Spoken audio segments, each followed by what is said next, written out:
On va voir dans cette leçon comment sélectionner une ou plusieurs cellules, même des cellules qui ne sont pas contiguës, qui ne sont pas côte à côte. La première chose qu'il faut comprendre, c'est lorsque vous cliquez sur une cellule, ici nous sommes dans les sélections de cellules uniques, il y a automatiquement les références de la cellule qui s'affichent ici, B4. C'est le croisement entre la colonne B et la ligne 4. Donc ici, je clique ici, B6. Dans la zone de nom, je peux voir toujours les références de la cellule dans laquelle je suis. E6, colonne E, ligne 6, G3, ainsi de suite. Donc pour sélectionner une cellule simple, il me suffit simplement de cliquer dessus. Maintenant, si je veux faire une sélection multiple, ici je veux prendre toute cette zone, cette plage, je clique la première cellule et je descends. Là, vous voyez, la première cellule que j'ai cliquée, en fait c'est celle-là qui est la cellule active. Donc vous voyez, c'est pourquoi son nom est ici, même si j'ai sélectionné plusieurs cellules. Donc ici je sélectionne tout ça, je clique et je défile en maintenant la souris enfoncée simplement.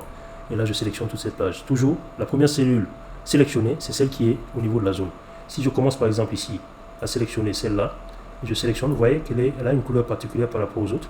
C'est celle-là qui est la cellule active, J15. Donc ça veut dire que si je commençais à taper quelque chose, ça va automatiquement apparaître ici. Même chose, je sélectionne ici une plage entière et voilà. Maintenant je veux faire une sélection sur des étendues de cellules multiples. Donc ici, je sélectionne la première plage avec ma souris. Et maintenant je maintiens la touche du clavier, CTRL enfoncé, et je sélectionne le reste. Je ne lâche pas le clavier. Je sélectionne. Chaque fois que nécessaire, je lâche la souris.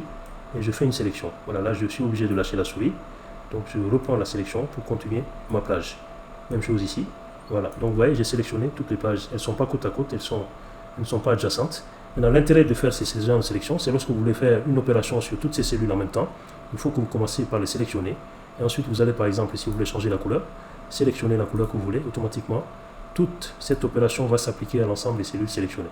Voilà, donc ça c'était comment apprendre à sélectionner correctement les cellules dans un classeur Excel. Merci.